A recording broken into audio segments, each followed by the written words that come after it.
Christians will assume we'll try to push drugs to keep us all dumbed down and hope that they will never see the truth around.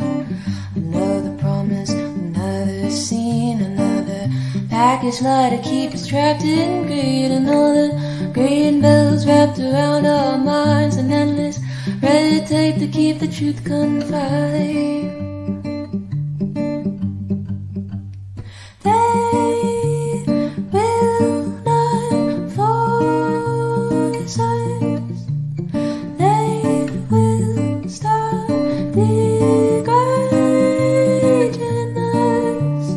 They will not control us. We will be victorious.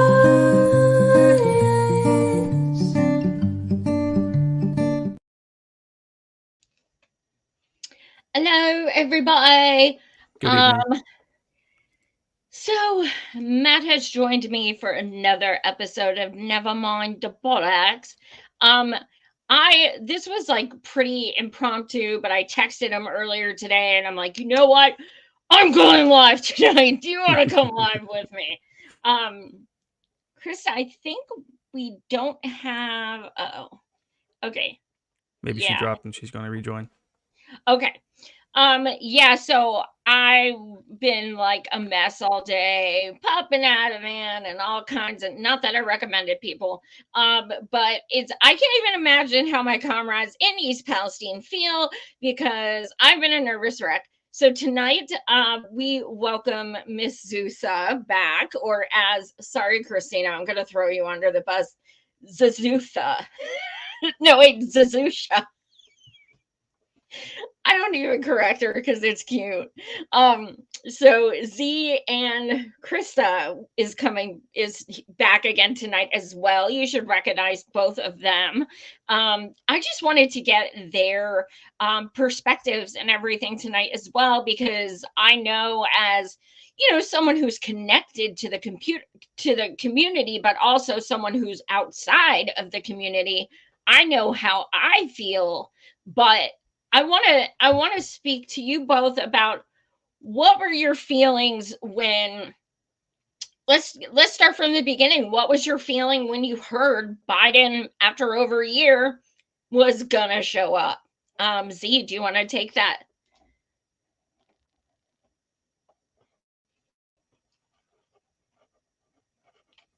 You're muted. I'm sorry, I can't unmute you.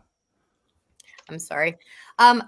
I felt like at this point in time he was only doing it out of political pressure. Unfortunately, it seems like the same like recanned answer, and the fact that, or the same recanned speech, I guess. But the fact that they're not talking to the entire community, especially those displaced or sick, feels like they don't really want to know what's going on. And when they come in, and I thought he was going to address the community in like a public setting, but it ended up being very closed door, and we weren't able to even, interact with him in very many ways. And I feel like that's intentional. And I was hoping it wasn't going to be a photo op, but it kind of seems like that's what it turned out to be, unfortunately.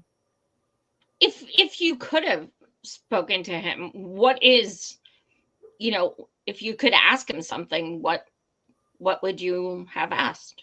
I would ask him why he isn't signing the major disaster declaration that was sent to him by Governor DeWine 9 months ago, maybe.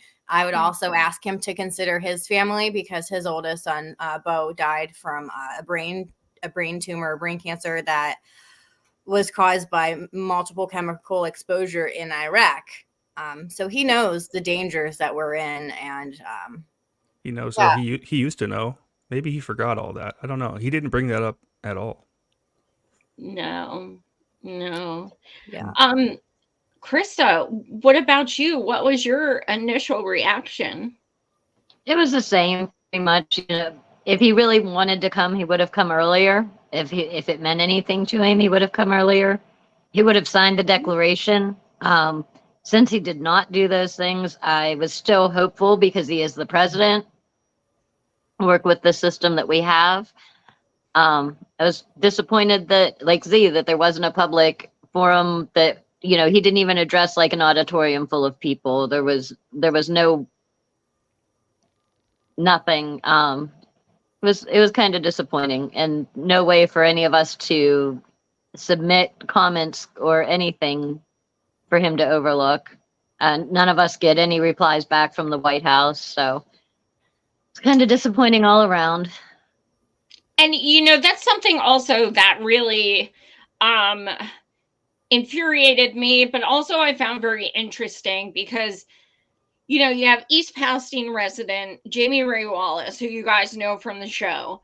She went 2 weeks ago to it was like 2 days before February 3rd anniversary. She went to DC partly because of your donation, so thank you so much.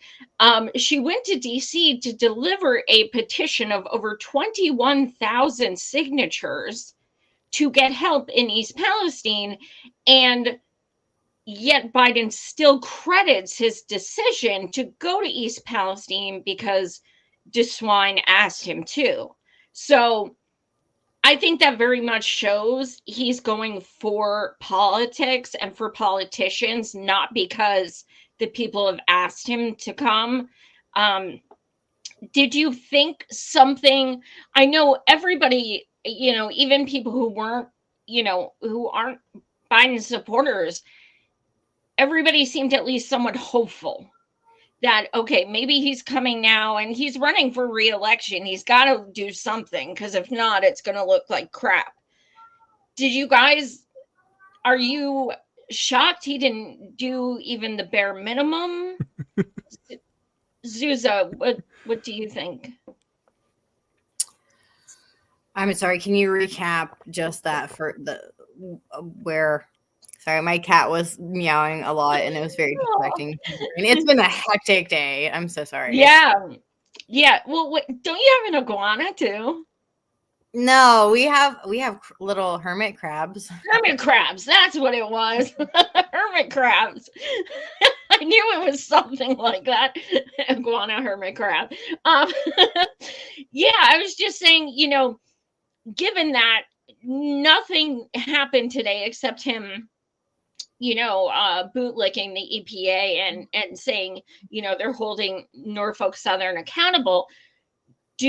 Are you disappointed, or are you just not surprised? I'm not really surprised, to be honest. I was hopeful, but I mean, it kind of solidified it today. He's not given us any real solution. There's no solution for the people sick now. There's no solution for the people who want out. There's no solution for people like me who still don't have a home. Yep. I feel like they're not explaining how they're holding Norfolk accountable, even because, you know, we've been telling them for a long time they're not stepping up. And, you know, I still don't have a home. I still can't go to the doctor and figure out anything. We have no real solutions. I feel like it's just to placate us. Yep. Absolutely. I have a relevant quote here from Scott Smith I could talk about, where he talks about holding NS accountable. So this is Scott Smith. He's been on the channel. He's a great guy, independent testing expert. He says, "My heart goes out to the residents of East Palestine that were silenced today and whose voices were not heard and cannot get the help that they need. Don't be fooled by the disingenuous tough talk for the cameras about holding Norfolk Southern accountable. After watching the EPA today, there's no doubt that the EPA is the public relations arm of Norfolk Southern, as they obfuscate testing to fit the Norfolk Southern false narrative." Yeah. Bravo. Well, 100%. I mean, even on the, you know, when I recorded Durno, when he didn't know I was recording him, he legit said, you know, oh, well, you know, I said, who's higher, you or Norfolk Southern? He said, well, we are. The EPA is. Well, then why do you keep saying you're in negotiation?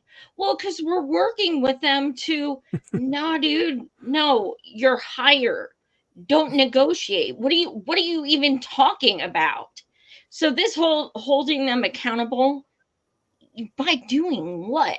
Ordering them to build a $25 million park, I guess. What is, Krista, what's your response to what Scott says?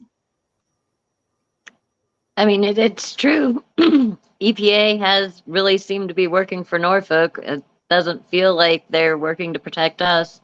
Our complaints and concerns fall on deaf ears or get a placated answer of, I'm sorry to hear that.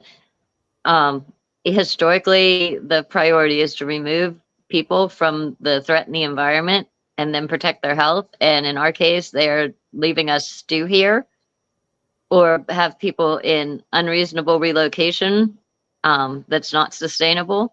Neither situation's ideal, and there's no real address for our immediate health.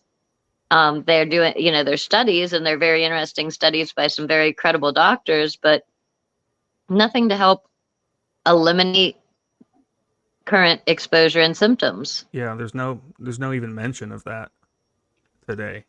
Yeah, and nobody acknowledged anybody is still sick. And I mean, we have first time visitors or second time visitors getting sick, bloody noses, leg cramps, migraines, feeling disassociated from their body. Like, if these are first time visitors getting these symptoms, it's not our ongoing symptoms still presenting. Yeah. I mean, shit, 2 weeks ago, I had a bloody nose. Matt and I were still, I was lightheaded. I felt drunk, and I was on the phone with Chrissy earlier, and she sounded like drunk. Like it's so hard to explain to people who have not been to East Palestine, but that air, man, does it mess with you. So yes, I mean, when we go in there and my teeth hurt so bad, my jaw was killing me, like horrible migraine, and it's like, you're just walking in there. You don't live there. But then they're telling people, oh no, it's definitely people who have early onset exposure.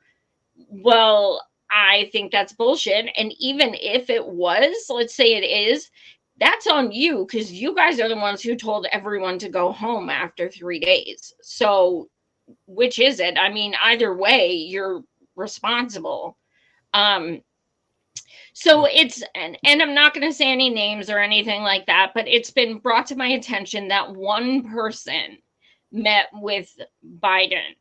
And what are your thoughts about that? About how one person was chosen, regardless, if you like who they were or what have you. What are your thoughts as far as one person being chosen to meet with him privately to represent the entire pain of the community? Z, do you want to take that first? That seems so absurd to me. I mean, unless they're individually reaching out and getting a full report from every resident and every family displaced and still in town, how can they accurately represent us all? I mean, nobody's reached out to my family, so I mean, I don't know how that ever made sense. Yeah. Krista.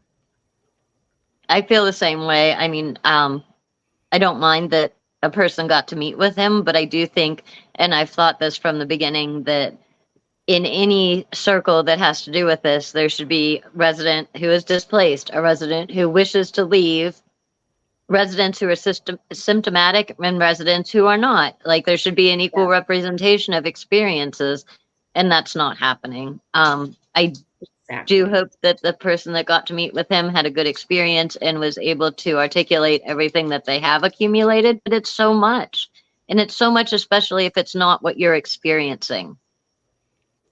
Right. And I think, it's very like secondhand. So it's like, okay, so my friend Z, she's still in a hotel, and my friend Chrissy, she's, sick, and like, he's not going to care. Like, people have to be there themselves. He needs to watch people cry, to let them, to see that raw emotion, to see people, how much pain they are going through, not just have one person go in like polished and say, okay, I'm going to try to give you the lowdown on, this full spectrum of the, like, I think it's absurd. I really am very disappointed that that's how it was done.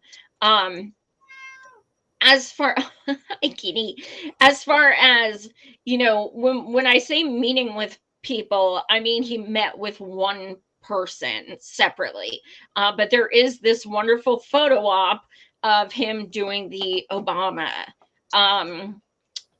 Matt, you want to pull that up? Yeah, I got it here. President Biden meets with residents of East Palestine, Ohio, and drinks a glass of water. It's just an image. I don't have a video for this one, but so I'm really curious if he is going to have symptoms. Like, I really am, because you know he will. He's old. I mean, old people feel everything. I'm pretty sure. Well, that's what I was like. He's what, like twice your age, Matt? Easily. Like yeah. And you felt it. I mean, I know they also had the workers had a day off at least today and yesterday too, so that was convenient. They weren't stirring up as much stuff as that normally is, actually. Oh my God. And even still, people down there at the site, and all, you know, people who came in to show support all noticed the smell. A lot of them were saying they felt weird. Their mouth tasted funny. They were tingly. They were getting headaches. Oh, yeah, the reporters, you mean? Incredible. Yeah, it's unreal. I've never experienced anything like it. So I don't. Yeah, it'll be, you know, when I thought about it, because I know he was initially going to go to Darlington, and I was like, well, you know, that's cool, but it's not, and it's affected, but it's not something he's going to be able to notice. But the fact that he had to go into EP, I was like, okay, cool. Maybe now he'll actually have to smell it to see what it does to his body and everything. But who knows? Christina told me that not last night, the night before, there were tons of work trucks on Taggart, like 15 work trucks, more than she's ever seen there. Did you guys notice anything or hear anything about them trying to do like extra cleanup? No, I wasn't down there, but I didn't hear about it. I did hear that they were trying to spiff it up, because it was whenever we were trying to figure out where Biden was actually going to go. We were like, oh, well, it looks kind of sus over there. I mean, it seems like he might be like, because they called it a railroad tour or something that he was on. So it made sense that he would go by there, go down there. Well, then where was Pete? That's my question. Where was good old Pete? When you guys are faced with speaking, what is that? What does that say?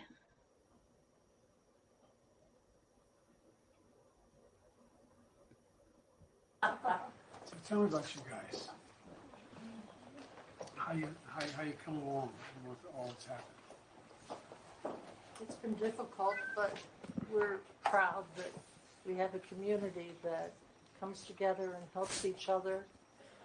And we appreciate the EPA and every organization that has helped us. Well, we're not leaving until it's all done.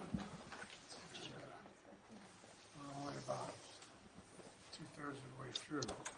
And your Democratic and Republican senators are working with Joe to make sure that things are finished, including changing the law on the railroad, the whole range of things. And we're going to make sure that we have the capacity to know. Will you just drink it, please? Hold on. He's just going to talk. Can he talk? I don't think they have him mic'd up for this. No. Here goes. You guys have any coffee? Anyone else? Anyone else? No, it's okay. Don't let the man drink alone. It's poison water. Can I introduce you to Gretchen Nickel? She's the medical director for East Level. Ah, there's Trent Conway. Kind enough to put a clinic in our town. We did. We put a permanent health clinic here, just a couple blocks away, so that we could do ongoing screening for any residents for free that had any exposure to the derailment. And our biggest concern that we have is maintaining access to that clinic and being able. Is that Misty? Who is that? Well, I've done two things, instructed my team. One, I couldn't see well enough. we have to make sure that there are long-term clinics available. Matt, do you want to just show the actual press conference? Year, I mean, for the next 20 Yeah, I can bring that up.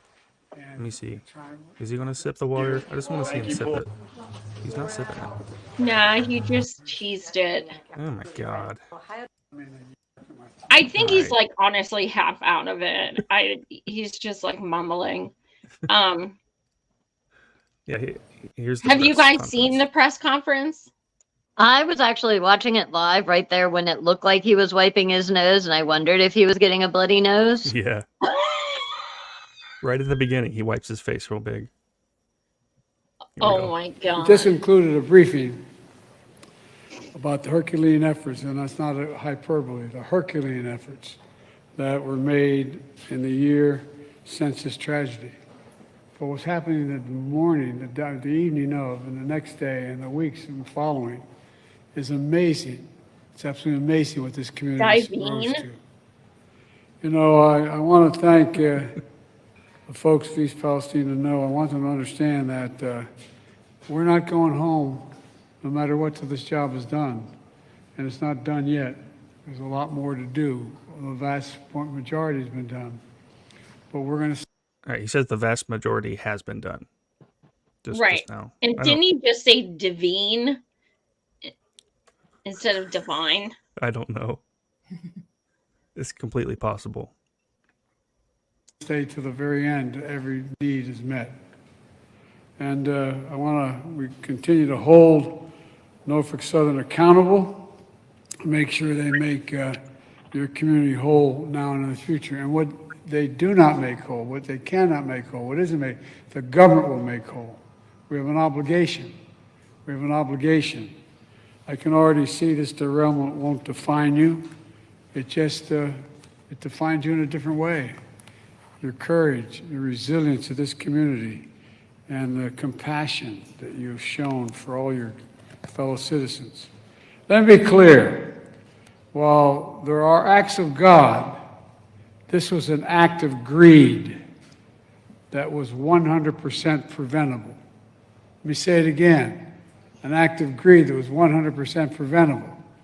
We were pushing the railroads to take more precautions, to deal with braking, to deal with a whole range of things that were not dealt with. Norfolk Southern failed its responsibility. We know multi-million-dollar railroad companies transporting toxic chemicals have a responsibility to do it safely. And again, Norfolk Southern failed. My administration was on the ground within hours, working closely with the governor, the mayor, the senators, the House members, community leaders, to make sure you have everything you need. Mm-hmm. My administration ordered Everything you need. Norfolk Southern. Everything. They were there in hours. And the government will make it up. Did you catch that? So I think we all need to write the White House. Mhm. Rest well, friends. Rest well. To clean up the mess it created and ensure it was done right. That includes an executive order I signed to continue our priority to hold Norfolk Southern fully accountable for this disaster and any long-term effects that are able to be identified as time goes on. Not just here, but also in Darlington, Pennsylvania, where I just visited an hour or so ago. Working with the state, we've tested the air, the water, the soil quality, deployed teams of health experts, provided emergency loans for local businesses. But it's not done yet. There's more to do. Loans for businesses. Yeah, Good. no talk about residents. And there's businesses where the train derailed that are not acknowledged at all. The train actually derailed in Unity Township outside of East Palestine, and they are not acknowledging those businesses. Like Ceram Fab, I think, right? Yeah, and I think, I'm not sure that Lake's got anything, and I think there might be one other, a State Line Bar, but I'm not sure what's going on with them. But I know Ceram Fab for sure wasn't getting any attention. Right. Today, I'm announcing the award of 6 National Institutes of Health grants to some of America's best research universities This part to pisses study me the off. short and long-term impacts of what happened here. That includes just north of here, Case Western University, So you'll have a top researcher with you as long as you need, as long as it has to go on. I also want to restate my support for the bipartisan rail safety bill. Senator Brown and Senator Vance and the congressman from Pennsylvania and others require stronger protective measures when trains are carrying hazardous waste. Storage tank cars. We argued about this for years. They should be stronger. They should be able to survive crashes without exploding. Undated brakes that meet higher safety standards. The fact of the matter is, there was a lot of discussion ahead of time, before this occurred, about the safety of the braking systems of many of these railroads, trains. More staffing on trains, so that there are more people to respond immediately to a crash and to do so much more in relation to the safety of the transportation. And it's important that the Senate follow the House and pass the tax reform bill, which makes sure that folks who don't get hit with a surprise tax bill, for compensation owed them by the railroad. That's not taxable income to them. We've got to make sure that that occurs, that no one is taxed for anything that is reimbursed or received from Norfolk Southern. It's not right. I support this tax reform bill, and we got to get it done. All told, we have done in 1 year. All right. There's a little bit left of this. Year, but would typically take many years, and we're going to keep going. Like I said, your compassion and resilience of the leadership of this community and the people of this community, the courage of your firefighters, law enforcement officers, first responders who run into danger to save others, they deserve the care and resources we owe them to be followed and their health needs followed as well. Because that's what we do. It doesn't matter if you're a Democrat or Republican or independent. What matters is we're all Americans. Everyone. We look out for one another. We leave no one behind, and we come back stronger than before. That's what you're doing here. That's what's happening right here in this community. That's what's going on downtown in your parks as well. Your downtown's reopened and the parks are reopened. Students were frustrated.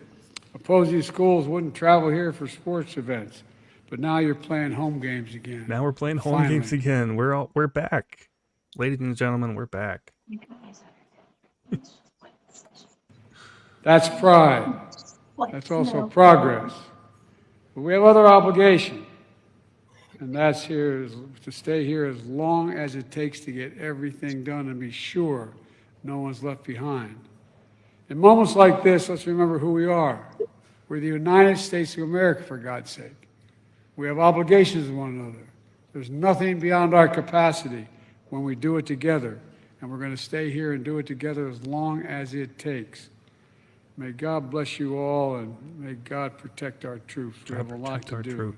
Now let me turn this over to the EPA Administrator, Michael Regan, and he'll have a few things to say. You literally almost said our troops. He said, God protect our troops. Oh, he did? He literally did. Let me play it for you. As it takes. May God bless you all, and may God protect our troops. We have a lot to do. Now let me turn this. God protect our troops. Palestine. Oh my God. Okay, so. He's confused. At least he didn't say God bless the Queen or whatever he said. Did he say that one time? What time? Did he say God bless the Queen one time? It was something like that. Yeah, it was something like that. I forget what it was. Or long live the Queen or some shit. Yes, long live the Queen. Yes. Oh my word. So it could be the chemicals. We don't know for sure.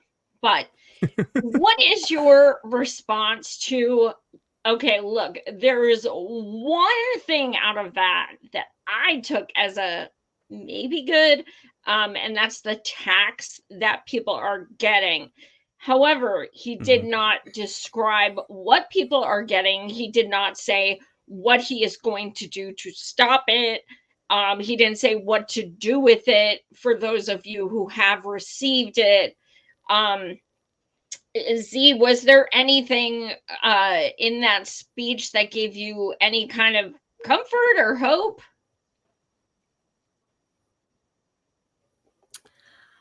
I'm glad that he supports the railway bill, but at the same time, I was kind of expecting him to sort of defer it to the Senate, which is, I mean, it is what it is. But we definitely need more than that, because that is an issue that Norfolk is not stepping up with, because initially we were told we were not going to be taxed on anything directly by them. And then obviously that's not the case anymore. But just in general, I think Norfolk, I don't know if it was like in that, I guess in the whole clip, whenever he said that whatever Norfolk's not making right, the government's going to step up and do. I'm just like really interested how exactly they plan on doing that. Or I guess, like I said earlier, how they're actually going to hold Norfolk accountable. Mm-hmm. And let me ask you, because I've read the executive order numerous times, and it sounds like it does absolutely nothing. Krista, do you know much about the executive order? It was supposed to appoint a FEMA representative to assess our needs. I know when that was first announced, we all shared the email and the phone number. And I know a bunch of us emailed and tried to call, and nobody ever got a response. And a few weeks later, we found out there was a weekly meeting with city government, and that he didn't need to hear our anecdotal experiences to make a decision. Wow. Wow. Okay. That's the thing, that the declaration of disaster, as Z said, it's been on his desk since July 3rd. That's about 7 months. Did you guys think when he came today, he'd say, I'm going to sign this? Or did you think he would realize like he's just going to look even worse if he signs it today? Then why didn't you sign it sooner? Z, did you think he was going to sign it today? I mean, in a perfect world, that's what would have happened. I didn't really expect him to do it. I didn't think he wouldn't do it for any reason other than I don't know why he doesn't do it. But I kind of expected him not to. It's nothing. Nothing would hurt him by signing it. Like there's only pros to him signing it. It would help people. It would help his campaign. He doesn't work for the people. What's that? He doesn't work for the people. He works for the corporations. Well, obviously. But still, I mean, even if you're talking about it like in that sociopathy, it would still help his campaign to look like he actually cares. Like the fact that he cannot bother to pick up a pen. Also, Krista, I want to ask you, not too far from EP in Pittsburgh, we saw just a few months before, the train derailment, we saw, Pittsburgh, railroad workers, striking, and Biden told them to stop. He did not back them. And one of their complaints was things exactly like this. There are two people on a train that's 2.5 miles long. They have less than 1 minute inspection time to go over and make sure all the wheels are right and all the sensors are on. And they were striking to change things that could have prevented what happened. And Biden told them to shut it down. That's it. Go back to work. So, what is your response to that? I mean, they obviously were asking for things that were needed. Right. And that was just, I mean, it's very simple. They were asking for things that made sense. They were very sensible, very obvious concerns. I mean, maybe as people not involved with the railroad, we wouldn't have thought about it before, but once they stated it, it was very obvious. It just tells me that he was very much as in touch with that greed that he talked about as anyone else involved. Absolutely. What is there something, Krista, that shocked you about that speech or that stands out? It was a waste of oxygen. Yes. I can't help it. Like, there really was. I mean, they don't know what they said our parks. We have one park. There's just so many things that there were small details that show they know nothing about where they're at. Absolutely. Absolutely. I mean, zero concern for our health. Even though they just rode past all of us with our signs, zero. Nothing saying, those of you who are still sick. yeah. And that's why, I texted a few people I thought who would be going in today to meet with him. And I texted him 1881A and said, look, this is in Obamacare. This is literally his dude wrote this while he was VP. His signature's on it. It's in Obamacare, 1881A, disaster, environmental disaster. You get Medicare for life. You guys are covered. You get treatments. You don't have to worry about all this crap, these bills and pre-auths and all that garbage. And I don't know if they never brought it to him or if he didn't care, but that's what I was hoping would, at the very least, 1881A. But, I'm curious to see what you ladies think about this. And it's conjecture, but my thinking when all this first happened, the initial February 3rd, my thinking was he wasn't coming out here because he thought it would all go away. Like, it's just all going to go away. We don't need to draw attention to it. Is that kind of your thought of why he never came? Yeah, more or less, I would say he just didn't see it being important in any way, and sort of just like a casualty, like, oh, that's unfortunate, but they'll cover it up or do whatever they have to do. But like, I never understood why they were giving the reins to Norfolk to begin with, because that's a direct conflict of interest. I mean, these are people who spend billions of dollars lobbying against safety regulations. Why would we ever think they're going to make right with human health and environment? And the fact that the government just seems compliant with that is definitely concerning me. And it's like Norfolk hired contractors who have prior lawsuits against them for falsifying reports. Another conflict of interest. They keep saying, our mayor talks about long-term health conditions and things, and the CDC came in and admitted those things, and the fact that like nothing's being done about that is super concerning. So yeah, it definitely felt like it's been tried to be downplayed since day one. We still only refer to like vinyl chloride or butyracylate, but it was dozens to begin with, and they burned into thousands, and then they chemistry happens, things change in the water and the air, and we let these contractors through Norfolk do the testing and do the helping, and there's no solution for anything. So yeah, it makes me feel like they don't want to look for anything. They don't want to monitor us. They don't want to do right the way they should have from day one. It makes no sense that Norfolk has paid thousands of dollars to keep my family in a hotel in this limbo. I can't work because I'm doing my son's online school because he can't go to a regular school. This was never supposed to take a year. They spent thousands of dollars to keep me in a hotel, and I still have no long-term solution. I still have not had my things replaced nor a home to replace, and no fault of my own. And the fact that we've done so much outspoken work for this long, and they'll still like low-key admit things like the mayor talking about, health concerns and cancer pockets when he decides to, but then nobody's doing anything about it, and everything's just given back to Norfolk. Makes no sense to me. It makes me feel like they're deliberately doing it at this point, and there's obviously a reason. Yeah, absolutely. Do you think, like, what is your situation now? Because I think about you. The 19th is this week. Where do you stand? Can you stay at the hotel? So the deadline we were actually given was February 9th. And that's an interesting update with the Norfolk Assistance Center, who has been predictably unpredictable and inconsistent.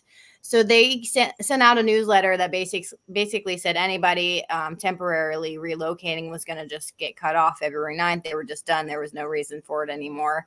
But like I said, nothing's been replaced. I still don't have anywhere to go. I left my lease because I was paying rent for months in a home I couldn't live in. So you can't wait around forever, but it's hard to find a replacement. And so, so they told me February 9th for several weeks, and a couple reporters had reached out to Norfolk Assistance Center on my behalf asking about my situation. And they were not told what I was told by Norfolk. They were told that I was not a part of the February 9th end date, and I was apparently in this separate categorization of people who left initially and not because of a soil remediation relocation, which I had never heard of until these reporters are telling me this is what Norfolk's telling them about me. But as I go in there, they're like, yeah, you're done February 9th. We're cutting you off. You need to, you figure it out. So after these two reporters reach out like individually and get back to me saying, conflicting information, Norfolk calls me the next day after the second one, just out of the blue. They call me personally and they're like, hey, I saw some of your articles. You're not part of that February 9th. You're like, no, you're taken care of. Don't worry about it. I was like, why have you guys been telling me that for weeks then? And when was that a distinction and relocation thing? So I never heard of it. Nobody else I know had been told that. How are they deciding who's being compensated after February 9th? And I've been telling them since I got out of my lease months ago that I don't want to be in a hotel anymore. I know they've gotten leases for other people, but they won't do it for me. Are you considered one of those special circumstances? I guess so. I don't know. It was just odd that I was being told the same thing as everyone else until suddenly these reporters reached out and then they made a personal phone call to change that by magic. So right now I have no idea because I've been told, multiple times that I was just like cut off without explanation. Oh, the radius changed. Oh, we're just done tonight. Oh, you're cut off February 9th. Oh, never mind. No, you're not. But they're not helping me do anything either. I've asked them to help me, get moving costs. I've asked them to help me replace my things. I've helped them to ask me find a place because being under so much stress, being in this temporary situation, not being able to work full time, having my son do this online program while he has an IEP and needs special education.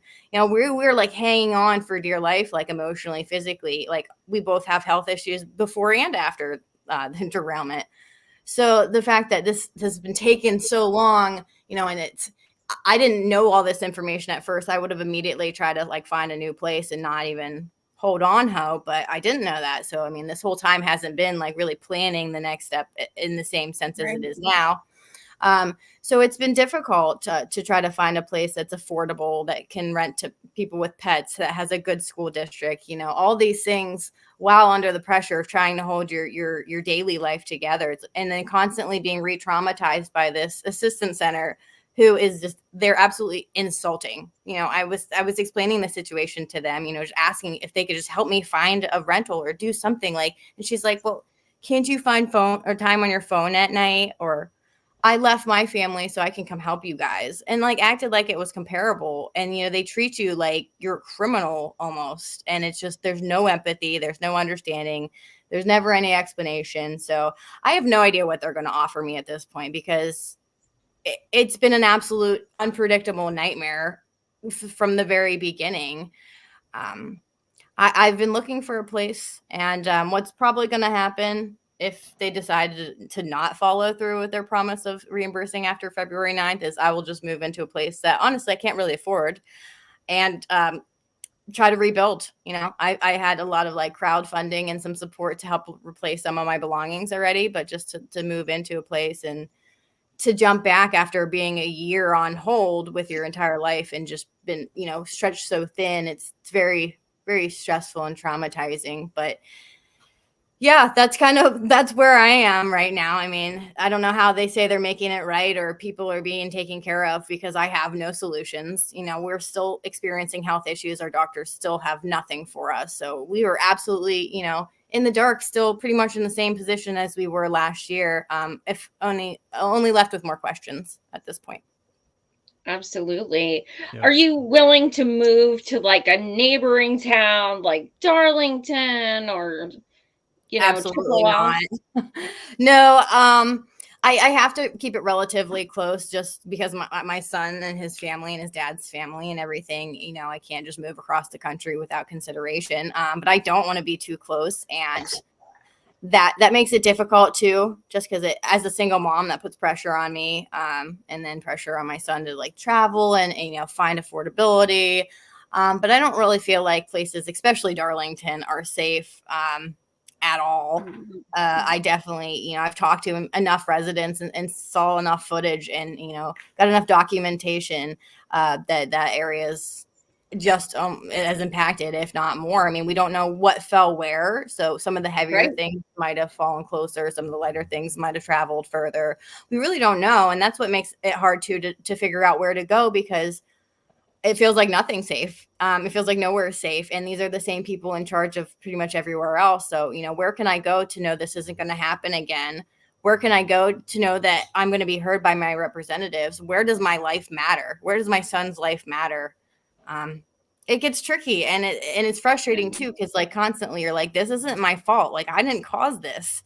Right. And it's just been an absolute nightmare. And, I want normalcy back, but like, I don't know if I'll even have that sense of security anymore, like in the same way, just because it really opened a can of worms of, who to trust and, what the process is when something like this happens. And I just never expected it in such a developed, powerful country. I never in 1,000 years would have imagined being in this position a year later after being, fighting so hard to get answers. Absolutely. Krista, you're one of the households in EP. You have stayed in your home. How far are you from, as we say, ground zero? I am 1.2 miles as the crow flies. My road was called throughout the entire duration of the evacuation. We didn't leave until Sunday, in part because we could not afford to, in part because I could not smell it. I came back on Wednesday the 8th because I didn't know that there was an option to not. I had already checked out of our hotel 40 miles away and kind of thought, I could move everybody closer. And then they lifted the evacuation. I didn't realize that you had a choice at that point. My kids stayed with family members until, I think the next weekend. Something that I don't think that's being taken into consideration with renters is it's very affordable here. With homes that you own, appraisals kind of make that up. But for renters, they might be paying $300 or $400 more a month in another area. And to go from Ohio to PA, for any of us, where we don't have vehicle inspection in Ohio, that's a whole nother expense that, we're going to incur if people move into Pennsylvania. They owe us reimbursement for all of that. So they owe me the ability to find a comparable property in an area that I feel is safe, that meets the criteria that my property has. And the same with the renters. They owe, if they had a historic rental that was within walking distance of the school and grocery shopping in a town of under 5,000, they owe them the ability to find that. And they need to pay the difference in all of that. And that's historically what's been done under Superfund. Renters got lump sums that would help them buy if they wanted to. Homeowners were bought out and given help to get on their feet again. Norfolk can buy us out and they don't have to do Superfund. They could just buy everybody out and do, the people who want to leave and let those who want to stay and figure it out as it goes. I'm really disappointed in how you can look back in history and see this pattern over and over and see how they never wanted the data. They've never wanted it. And they're showing us they don't want it now. Yeah. I mean, just knowing, I saw a house put up in one of the EP Facebook groups. I believe it was Main Street, $99,000. That's what they're selling it for. I mean, with $25 million for that park, they could buy all of you out. I mean, but they'd rather do a PR stunt and then, essentially buying you guys out would be an admission of guilt in some respects. And or it could be doing the right thing. I mean, that's how I would look at it. But I think they're, sociopaths see it as that's going to look bad for us. So we're just going to keep doing awful things because, I mean, these billionaire corporations, it's like, and then Biden comes in and he says, you guys are such a strong community. And it's like, you guys have had to be. You haven't had the option not to be. You guys have been fighting for yourselves. And my heart breaks for you guys every day. I always think about you. Z, what's next? What's next in life? What are you looking forward to? Are you planning anything? The biggest step for me personally is to find a house and get my son into a regular school because he desperately needs it. And I do too. I am not a teacher. I don't have any formal education in that. I don't get paid to do that. It actually costs me money because I don't have any money while I'm, doing school stuff. And, I have to take time away from my work.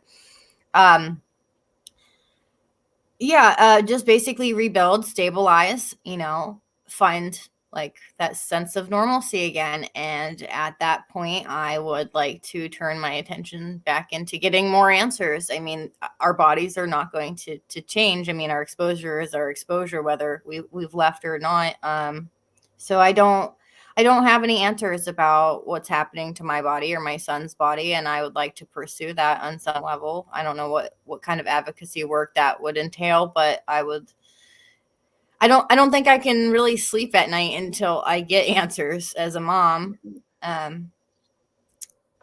So yeah, it's really opened up a new opportunity in the sense of like what I can do with my time. Yeah, and I hope it changes things on a bigger scale and on a fundamental level too for not just me, but for every community in this country and globally even, because this is like Krista said, it's very much a pattern. And the more residents that we talk to in other disasters, they all kind of say the same thing, and these things all tie back into the same few issues. Yeah. So it's hard not to have like a personal, drive to go pursue those things. And I mean, ideally, it'll also make me money. But yeah, I think I need to do that. But I do need to get stabilized first because we were never supposed to be in a hotel this long. Initially it was just a few weeks, and then it kept getting pushed further and further. It's just outrageous that they even have people in hotels at this point. It seems unnatural to me. I've never heard of anyone living in a hotel like that long. They've paid more. Yeah. In a lot of cases, they've paid more in relocation fees than if they would have offered the person that money to relocate. That's like, really hey, here's your budget. Can you find something? Like, what can we find to work with?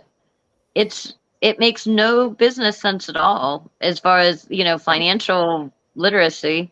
Like you said, maybe it's an admission of guilt, but they're going to end up paying it out in the lawsuits. If nothing else, you'd think it would have looked better to do the right thing from the get-go and deduct that amount from the lawsuits. Yeah. Right. Exactly. Speaking of the lawsuits, I'm, of course, I talk to so many residents, and I know everyone's different, and I know there's a class action suit. Have you gotten any, class action is separate, but have you gotten any word? What is going on? Do you guys have lawyers? Are you given any kind of semblance of a date, or are things kind of stagnant? I didn't choose an attorney. I've listened to many. I have things I like or things I'm unsure of with many of them. I don't have a bad opinion of any of them, but just not sure yet, How about you, Z? Yeah, same. I am undecided. I don't feel particularly drawn to anyone in particular. But I don't know. I haven't heard a lot of them really getting into like testing or, helping people. If anything, I've heard more about them like telling people they can't talk to media or they can't talk about this or that, which is frustrating in itself. But also Norfolk will not reimburse you whatsoever if you have a lawyer. So unfortunately, really? Yeah. Oh, really? Yeah. I think that was one specific attorney. I do know there are others who are getting reimbursements who have or had representation. Well, that's what they told me. That was the last thing they were telling me. Is that assistance center honestly seems like psychological abuse. Like I can't believe they've been horrible. Like they were terrible. I'm gonna mute. My dogs are gonna bark. That's bananas. Well, I hope they don't mean class action too, because there's like a lot of people on the class action. So hopefully that's not included. But you can't represent yourself. Like, I had oh my God, my mom, Hank, on my show a few nights ago. And the guy who did the documentary on Scott, and he, was talking to me and he's like, I hate lawyers. And we had this discussion. And he said, you know what? If I'd get a lawyer, one thing I would say to them is you better work with Scott. You better make sure he doesn't, he is compensated for all his trips and everything like that. Dude's put in over $120,000 already doing these tests and traveling. And he's like, I would tell a lawyer, unless you support Scott and work with him as well, I'm not working with you. And I thought, you know what? That's a really great idea, because I'm getting told constantly by residents, I reached out to my lawyer. They don't get me back. I email them. They don't respond. I call them. I leave a voicemail. Like I think these people take so many damn cases on, and then they just like ignore the people until it's close to the day it goes to trial. And then they're like, okay, now I need my 40%.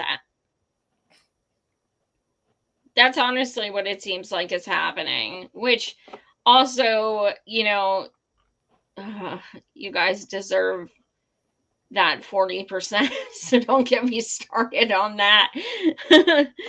Do you guys think that, do you still have fond memories of East Palestine after all this? I mean, I've lived here all my life in the school district. I'm 49, so I mean, it would be hard not to. Do I have any specific need to stay here or allegiance to the land? Absolutely not. Never have. Especially not now. Like now, I would very much, I will be relocating my family in one way or another over the future, but I'm trying to do it in a way that is best for everybody. My kids are young adults, so I'm in a different situation than having minors, and just there's so many different situations for all of us. Absolutely. Z, what do you think? I mean, yeah, of course. Honestly, I try not to think about it because it just makes me sad. But I wanted to get into East Palestine for a really long time. My son really thrived there. I like the community. I like the location. I like what we had access to. There isn't a whole lot of places like that around. Unfortunately, it seems like the ones I was most familiar with were the ones also most affected. So yeah, it's hard. And it's hard to go back and see pictures of my son when he was little at the East Palestine Park and just know that I can't safely ever go there again, not fully safe, I'll never, like I said, what they took from me the most, I think, was my sense of security, just in general, this whole situation. Yeah. Aren't you paranoid all the time? I would be. Well, I mean, I try not to be, because it feels very, defeating, because what do you do at that point? I've reached out in every way I could possibly humanly know how to, and to still be dead-ended, it's depressing. I don't even know. I can't even put words into it yet, just because it's so mind-boggling. The fact that we've been doing this for a year and really have no more answers than we started with. I don't Right. think paranoid is the word. I think vigilant. And when you have to be vigilant over every step and every breath and every rock you turn over, that's a lot to consider. Yep. Yeah. Constant vigilance. It'll wear you down. Right. And not having an end date on anything has been really difficult for me too, because it's not like this happened. They're like, okay, you're going to be in a hotel for this amount of time and then you're going to be into a new home and then life's going to continue. But it's constantly just been, pushed day by day and not knowing what's going to happen or know if we're going to be like literally on the street or have a home for this long. That really takes a toll on your mental state and your ability to just figure out where you fit in. Oh man, it's really psychologically, taking a toll for sure. Absolutely. Yep. Well, please leave a lasting thought you want the audience to take away from this, from either today, from the people in East Palestine, from whatever you would like to leave them with. And then also, where they can find you online, or Z, where your articles are, or what have you. Z? Well, I have a hard time keeping track of the articles and interviews and everything just because it's just so chaotic trying to, live a daily life and juggle all of it. You need to start asking payment for those articles. Yeah, I mean, for the amount of work I've put in on this that I haven't got paid for has been pretty astounding. I know. I was just telling Chrissy that. She's like, I did 3 interviews today, and I'm doing tomorrow I do CNN and then Cuomo and stuff. And I was like, girl, tell them even $50 each interview. Like, do it. They know your situation, or they will after they interview right? you. They should hello. have a little bit of empathy. You're making money off of using my footage. Pay me. Yeah. Anyway, I digress. But yes, Z. But yeah, what I would leave people with, I guess, it would just be to consider what lengths they would go to protect their own family, and to know like this could be their family. I never expected to be in this position, but 25 million Americans live within 1 mile of a train track. And with things being deregulated, there's nothing stopping this from happening again. And if anything, it's only probable.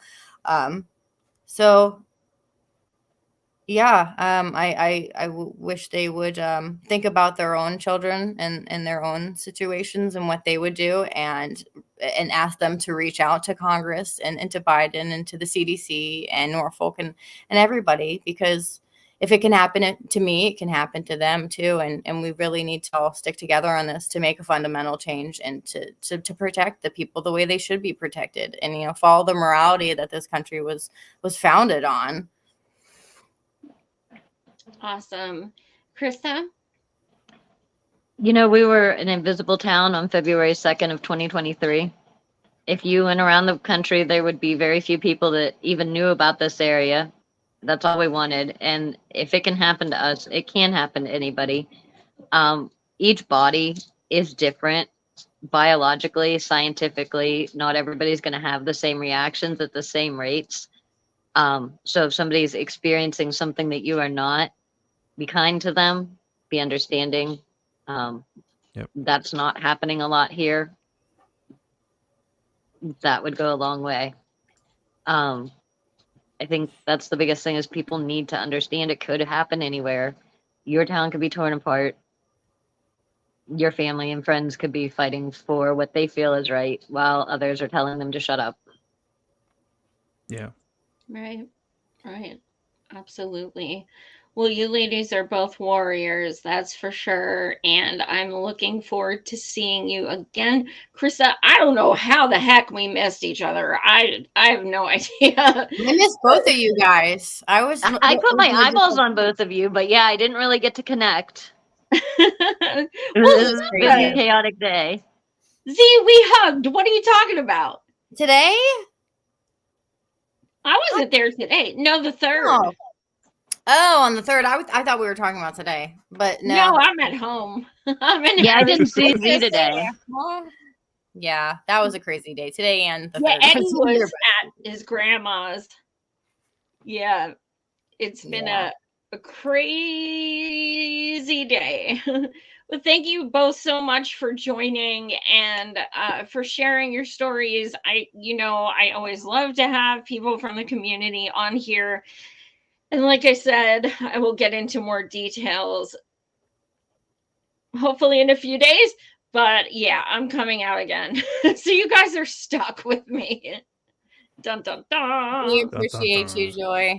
Yes, we appreciate you and everyone who's followed our story. When you put us on hold to come into the live, in that time, Alicia Lang had sent me a TikTok that she made from being down at the scene. So I had sent that to you in a text, but it was just as the live was starting. So I wanted to let you know that's there, and I'll probably have some more. You can follow her. She not only she's covered some of the stuff from the anniversary and then today, but also her situation in Piqua. Right. Okay. Yes, she sent me a friend request. I'll definitely check her stuff out. Yeah, she was getting some good footage today, which is why I felt safe just holding my sign and freezing my fingers. Absolutely. Well, thank you again so much, ladies. And thank you, Matt, for holding it down. Sorry. Thank you, guys. Close the show. Take care. Everyone. Thank you. Bye. Bye-bye. Bye.